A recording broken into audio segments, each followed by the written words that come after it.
Hi, welcome back to my channel. ये जो है ना सी टेट का PYQ जो सीरीज चल रही है इंग्लिश पेडागोजी की, तो ये वाला पेपर आया हुआ था 1 जनवरी 2023 को। ठीक है, उसके अंदर जो इंग्लिश पेडागोजी आई थी उसके हम क्वेश्चन करने वाले हैं, तो कॉम्प्रीहेंशन के क्वेश्चन ज़रूर करके जाना। इसमें जो ये इंग्लिश पेडागोजी की है वो मैं तुम्हें बता रही हूँ। The long list of words for any language is term as, कहता है कि लॉन्ग लिस्ट ऑफ वर्ड्स होता है ना कि लिस्ट ऑफ वर्ड्स है, ठीक है, उसको क्या बोलेंगे। चारों ऑप्शन तुमको एक्सप्लेन कर देती हूँ। तो पहला है मोर्फीम। मोर्फीम का मीनिंग है स्मॉलेस्ट मीनिंगफुल वर्ड्स, कि कोई भी एक वर्ड है, ठीक है, और उसका मीनिंग है अपना खुद का, तो उसको हम मोर्फीम बोलेंगे। और फनीम रिलेटेड टू साउंड, इसको कैसे याद रखना है। फनीम में क्या आ रहा है, फ़ोन आ रहा है, फ़ोन पे तो हम सुनते हैं ना, तो रिलेटेड टू साउंड। फोर्थ है इसके अंदर प्रैग्मेटिक्स, इसका मतलब होता है रिलेटेड टू प्रैक्टिकल। ये हो गया 3, ठीक है। तो अब इसमें से तो ऐसा कुछ बात ही नहीं किया गया। Long list of words only in the lexicon, तो C option is right here. जब भी लॉन्ग लिस्ट की बात आ जाएगी तो हम लेक्सिकन के साथ जाएंगे। Okay, next is a teacher wants to conduct an activity. जो टीचर है वो एक एक्टिविटी कंडक्ट करना चाहता है, और उसके अंदर है 3 स्टेप इंटरव्यू होगा। मतलब हम 3 स्टेप्स देखेंगे कि वो कौन कौन से हैं। इन द क्लासरूम में होगा ये सब। For she ask the students to work in pairs, और वो क्या बोल रही है टीचर स्टूडेंट्स को कि पेयर के अंदर काम करो। मतलब पेयर मतलब 2 जनों के ग्रुप्स में मतलब काम करो। In the first step 1 student is interviewer. पहले जो स्टेप के अंदर क्या होगा, जो एक स्टूडेंट क्या बनेगा, इंटरव्यूअर बनेगा, मतलब ये इंटरव्यू लेगा। And the other is interviewee, तो और जो दूसरा है वो क्या बनेगा, इंटरव्यू देने वाला। ठीक है, ये लग जाए ना, इसके साथ ये लग गया, मतलब ये तुम हो। हमारी बात करें, हम इंटरव्यू दे रहे हैं, ठीक है, और ये इंटरव्यूअर ये ले रहा है इंटरव्यू, ठीक है, इसको ऐसे याद रखना। इन द सेकेंड स्टेप, अब ये कह रहा है ना पेयर बन रहा है, तो पेयर में एक इंटरव्यू ले रहा है और एक दे रहा है, ठीक है। इन द सेकेंड स्टेप, अब इसने बोले ना 3 स्टेप होंगे, तो दूसरा स्टेप क्या है, students revise their roles, reverse their role. मतलब अब क्या है, रोल क्या होगा, रिवर्स हो जाएगा। मतलब जिसने अब इंटरव्यू लिया था ना, तो अब वो इंटरव्यू देगा, उल्टा हो जाएगा, ठीक है। इन द थर्ड स्टेप, अब थर्ड स्टेप में क्या होगा, he share with her his her partner what she he learned during the 2 interviews. यहाँ पे क्या कह रहा है कि थर्ड स्टेप में वो क्या कर रहा है, शेयर करो अपने पार्टनर के साथ कि उन्होंने इंटरव्यू के दौरान, इन 2 इंटरव्यू के दौरान क्या सीखा। मतलब ये सारी है। तो देखो ये सारी चीज़ें क्या होती हैं, कोऑपरेटिव लर्निंग के अंदर होगी, कोऑपरेटिव टीचिंग के अंदर। मतलब हम एक दूसरे के साथ कोऑपरेट करके सीख रहे हैं। पेयर बना, इधर बना, फिर उसको वाइस वर्सा कर दिया, तो B option is right here. अब नेक्स्ट क्वेश्चन है, class 8th a teacher presents new material in dialogue form. कि क्लास 8 के अंदर एक टीचर ने क्या किया है, कोई भी मटेरियल है उसको एक डायलॉग फॉर्म में दे दिया। मतलब डायलॉग एक बार वो बोलेगा, एक बार तुम। और इसके बाद structural pattern by using repetitive drills. और क्या दिया है, स्ट्रक्चरल पैटर्न दिया है जिसके द्वारा क्या होगा, रिपीटेटिव ड्रिल्स होगी, मतलब बार बार रिपीट किया जाएगा। Here which of this method is adopted by the teacher to present the material. मतलब इनमें से कौन सा जो मेथड है वो अडोप्ट किया गया है यहाँ पे, तो किया गया है ऑडियो लिंगुअल मेथड की। चीज़ें क्या हो रही हैं, बार बार रिपीट हो रही हैं, ठीक है। और जो ऑडियो लिंगुअल मेथड है वो दिया किसने था, लैडो फ्राइज ने। ओके, नेक्स्ट क्वेश्चन है, अब इसमें बताना है ए और बी के अंदर से कौन सा सही है। ये बता रहा है नेचुरल ऑर्डर हाइपोथेसिस, ठीक है। ये जो चीज़ है ना, ये दी थी क्रेशन की थ्योरी ने। अगर तुमने पीछे वाला वीडियो देखा होगा तो मैंने तुम्हें बताया था कि उसने 5 हाइपोथेसिस दी थी, उसके अंदर से एक है नेचुरल ऑर्डर हाइपोथेसिस। तो इसके अंदर हमें बताना है कि सही कौन सा है और गलत कौन सा है। Errors are sign of naturalistic developmental process. की जो एरर है वो साइन है कि जो प्रोसेस है वो नेचुरली चल रहा है। और जो ड्यूरिंग एक्वाजिशन, जब चीज़ें एक्वायर हो रही हैं तो सेम डेवलपमेंट होगा, ठीक है, लर्नर्स के अंदर। आप अपनी नेटिव लैंग्वेज के अंदर भी। तो ये दोनों ही सही हैं। जब भी ये क्या है, नेचुरल ऑर्डर ऑफ हाइपोथेसिस क्या होता है, इसमें अगर हम कोई भी एक्वायर लैंग्वेज को एक्वायर कर रहे हैं ना, तो मतलब हम यहाँ पे किसकी बात कर रहे हैं, हमारी मदर टंग की ही बात कर रहे होते हैं। और ये जो होते हैं ना, ये नेचुरली सीखी जाती है लैंग्वेज। और ये जो नेचुरलिस्टिक ये तो नेचुरल है कि एरर्स होंगे, ठीक है, सही है इसमें। अब एक और क्वेश्चन है, in a classroom language teacher organize on organizes an activity entitled window shopping in Sarojini market. अब एक क्लासरूम के अंदर लैंग्वेज टीचर ने एक एक्टिविटी ऑर्गेनाइज किया और उसको नाम दिया है window shopping in Sarojini market. अब in this activity students are instructed to negotiate in English language. और बच्चों को कहा है क्या करो, तुम नेगोशिएट करो, मतलब एक बातचीत करो। वैसे तो नेगोशिएट का मतलब होता है मनाना, भाई हमसे ये बाय कर लो, या किसी को कन्विंस करना कोई चीज़ करने के लिए, तो उसको नेगोशिएट बोला जाता है। तो ये जो चीज़ है वो किसके अंदर आएगी, तो ये बनेगा option C, instruction interactional model. ठीक है, ये इंटरेक्शनल मॉडल हो जाएगा कि बच्चे क्या कर रहे हैं, इंटरेक्शन कर रहे हैं, एक दूसरे से बातचीत कर रहे हैं, तो ये हो जाएगा। ये कॉग्निटिव तो रिलेटेड टू माइंड या ज्ञान, ये सब चीज़ों से होता है, तो ये नहीं होने वाला। नेक्स्ट है, in a classroom a teacher is instructing the students to go back to the text.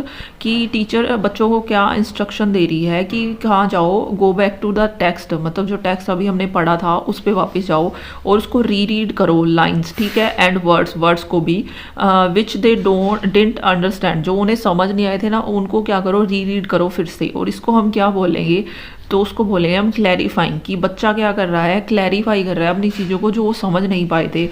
देखो, प्रेडिक्ट होता है आगे के बारे में कुछ बताना कि ऐसा हो सकता है, वैसा हो सकता है, पर ऐसा इसमें कुछ नहीं बताया, क्वेश्चन नहीं किया गया है इसके अंदर, उनको इंस्ट्रक्शन दिया गया है कुछ करने के लिए, ठीक है। तो यहाँ पे वो क्लैरिफाई कर रहे हैं, ना कि फोकस कर रहे हैं। अब ये जो है multilingualism can be promoted by, ये क्या है, मल्टीलिंगुअलिज्म में क्या आएगा, ये कह रहा है citing example of different language, की अलग अलग लैंग्वेज से क्या करना, एग्जांपल्स देना, ठीक है। हो सकता है ये पहला ऑप्शन सही है, जिसमें पहला नहीं है उसको काट दो, ये गया फिर ये गया, अब ये दोनों रह गए। ये कह रहा है giving all language equal importance, कि सब लैंग्वेज को इक्वल इंपॉर्टेंस देना, ठीक है, इसीलिए तो इसका नाम है। मल्टी जब आ जाए तो मतलब we are talking about more than 2, ठीक है, 2 या 2 से ज़्यादा की बात कर रहे होते हैं। तो ये कह रहा है promoting cooperative learning in the classroom, कि क्या करना, प्रमोट करना कोऑपरेटिव लर्निंग क्लासरूम के अंदर। यस, तभी ये हो पाएगा, क्योंकि अगर सब अलग अलग भाषा ही बोलते रह जाएंगे तो कोई समझेगा ही नहीं, अगर कोऑपरेशन नहीं है सब में। तो ऑप्शन किस में है, 1 2 3 इसी में ही है, ये ऑप्शन सही हो जाएगा, ठीक है, क्योंकि इसमें 3 नहीं है तो इसके साथ हम नहीं जाएंगे। तो A option is right here. Next is, being a language teacher, if you conduct need analysis of your learners, then for what purpose the obtained information may be used। कह रहा है कि अगर तुमने क्लास में ये चीज़ कंडक्ट कराई है, नीड एनालिसिस, तो इसमें से तुम विच पर्पस, मतलब किस पर्पस के लिए तुम ये जानना चाह रहे हो, ठीक है। ये क्यों हम जानना चाहेंगे, तुम खुद को एक लैंग्वेज टीचर के रूप में देखो कि अगर तुमने नीड एनालिसिस किया है, मतलब कि बच्चों की क्या नीड्स है, अगर वो तुम चेक कर रहे हो तो वो क्यों होगा। सिलेक्टिंग द कंटेंट को सिलेक्ट करने के लिए होगा, हाँ भाई, तभी हमें पता होगा कि बच्चे की नीड क्या है, तो उसके अकॉर्डिंग ही हम कंटेंट को सिलेक्ट करेंगे, वैसे ही पढ़ा पाएंगे तो वो ज़्यादा समझेगा। तो पहला ऑप्शन जिसमें नहीं है वो गया, इन दोनों में नहीं है, इसमें है, मतलब सी में है, बी में नहीं है, ठीक है। अब ये कह रहा है ग्रुपिंग द लर्नर्स, की बच्चों की ग्रुपिंग बना देना, ठीक है, बच्चों को ग्रुप में डाल देंगे हम कि वो कैसे वर्क करेंगे। डिज़ाइनिंग द क्लासरूम एक्टिविटी, और क्या करना, जो जैसे बच्चों की नीड्स है ना वैसी ही एक्टिविटी को हम क्या करेंगे, डिज़ाइन करेंगे हमारी क्लास में, ठीक है, ये भी सही है। तो 1 2 और 3 ये जिसमें भी है वो सही है। अब ये कह रहा है गुड और पुअर लर्नर्स में हम उनको नहीं बांटेंगे, ना ही हम ये इस पर्पज से हमें आइडेंटिफाई करना चाहिए कि अच्छा बच्चा कौन है, पुअर कौन है, ये नहीं होना चाहिए। हमें सिर्फ उनकी नीड्स देखनी है कि क्या नीड्स हैं, और उसी के अकॉर्डिंग हमें पूरा क्लास का और हमारा जो सिलेबस है उसके अकॉर्डिंग हमें उनको टीच करना चाहिए। तो option A is right here. Next है during an open house discussion the students of class 10 are sharing their views with the class of 9। कि कह रहा है एक ओपन हाउस डिस्कशन हो रहा है जिसमें क्लास 10 के बच्चे 9 के साथ अपने व्यूज़ शेयर कर रहे हैं और क्लास 9 के बच्चे 10th के साथ क्या कर रहे हैं, शेयर कर रहे हैं। तो ये चीज़ें क्या हो रही हैं, क्लास 9th और 10th को क्या कर रही हैं, बेनिफिट कर रही हैं। एक दूसरे के साथ शेयरिंग करना ये बेनिफिशियल हो रहा है एक दूसरे के लिए। तो वाइगोस्की के अकॉर्डिंग इनमें से कौन सा स्पीच है, तो देखो प्राइवेट स्पीच में तो मतलब प्राइवेट बात होगी, ठीक है, जिसमें खुद से बच्चा बात करेगा। और ये प्राइवेट स्पीच बच्चा करता क्यों है कि कोई भी एक्शन अगर वो कर रहा है ना तो वो खुद को डायरेक्शन दे रहा है, ऐसे करना है, ऐसे करना है, नहीं नहीं वैसे करना है। तो इनर स्पीच की भी बात नहीं हो रही क्योंकि इसमें 2 क्लास इन्वॉल्व हैं, 10th और 9th, तो ये भी नहीं होगा। अब ईगोसेंट्रिक भी नहीं होगा क्योंकि ये भी हम खुद से ही करते हैं। जो सोशल, जब बात ही आ गई, मतलब अगर 2 क्लासेस इन्वॉल्व हैं तो मतलब वो सोशल इंट्रैक्शन हो गया या कोऑपरेटिव लर्निंग भी हो सकता था, तो यहाँ पे बी ऑप्शन हो जाएगा। नेक्स्ट है arrange the process of learning according to community based language learning procedure.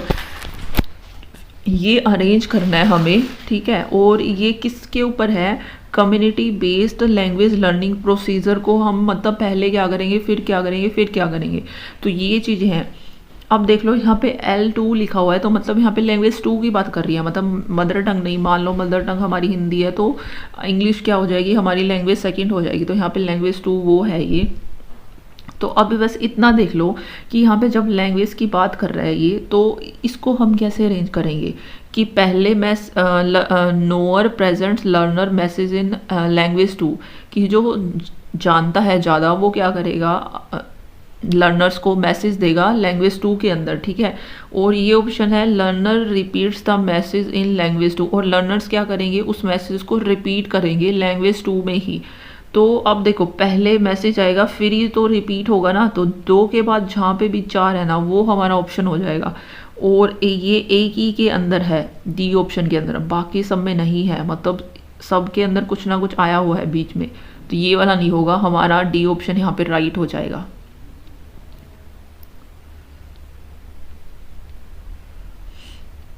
Next is silent वे अडोप्ट्स। जो साइलेंट वे है वो किसके अंदर अडोप्ट किया जाता है, तो ये स्ट्रक्चरल सिलेबस के अंदर हम इंक्लूड करेंगे।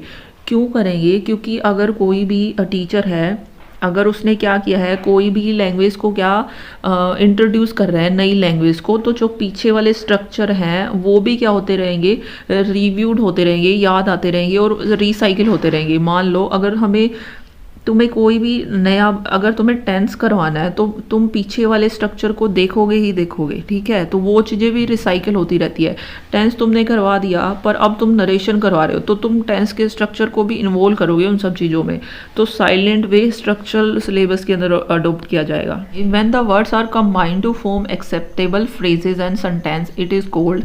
कह रहे हैं कि अगर कोई भी वर्ड्स हैं, बहुत सारे वर्ड्स हैं, उनको एक कंबाइन कर दिया गया एक फ्रेज और एक सेंटेंस बनाने के लिए, तो उसको हम क्या बोलेंगे। तो phonology is related to sound, morphology is related to words, ठीक है, small words, and pragmatic is related to practical, and the C option remain, ठीक है, एक ही रह गया है। तो इसका मतलब हो जाएगा, ये हम इसकी बात कर रहे हैं यहाँ पे, तो C option is right here. अब यहाँ पे ये क्या कह रहा है, क्लासरूम के अंदर कंटेंट वर्ड यूज़ करे जा रहे हैं। कंटेंट वर्ड कौन से होते हैं, दैट हैव मीनिंग, कि जिनका खुद का मीनिंग होता है उनको हम कंटेंट वर्ड्स बोलेंगे, ठीक है। तो यहाँ पे डी ऑप्शन राइट हो जाएगा। Noun, adjective and adverbs they have their own meaning, so we go for fourth option, ठीक है। कंटेंट वर्ड्स को नाउन, एडजेक्टिव एंड एडवर्ब बोलेंगे। यहाँ पे ये कह रहा है कि जो कौन से जो वर्ड्स हैं जो डिनोट करेंगे grammatical relation and have little semantic content, कि जिसके अंदर क्या होगा, थोड़ा बहुत ग्रामेटिकल रिलेशन होगा वर्ड्स के अंदर, और जो क्या होगा सिमेंटिक होगा उनके अंदर। तो ये जो हमारे वर्ड हो जाएंगे फंक्शन वर्ड्स होते हैं जो हम यूज़ करते हैं to understand the meaning, meaning को समझने के लिए जिनका हम यूज़ करते हैं। नेक्स्ट है boy love and sing are known as free morpheme. ठीक है, अब पहले ये देख लो फ्री मॉर्फिम क्या होते हैं। Free morpheme meaning that have their own meaning, ठीक है, and that can stand alone, कि जिनका खुद का मीनिंग होता है, जिनमें हमें नया मीनिंग देने के लिए हमें इनमें कुछ ऐड नहीं करना पड़ रहा, ये खुद अपने आप में ही एक मीनिंग है, एक वर्ड है। ठीक है, मतलब तुम इसको रूट वर्ड कह सकते हो, तो उसको बोलेंगे फ्री मॉर्फिम। तो बॉय का खुद का मीनिंग है, लव का भी एंड सिंग का भी, तो ये फ्री मॉर्फिम हो गए। अब सेकंड ऑप्शन है, ठीक है, जिसमें ए सही है वो आंसर सही है, तो ये काट देते हैं।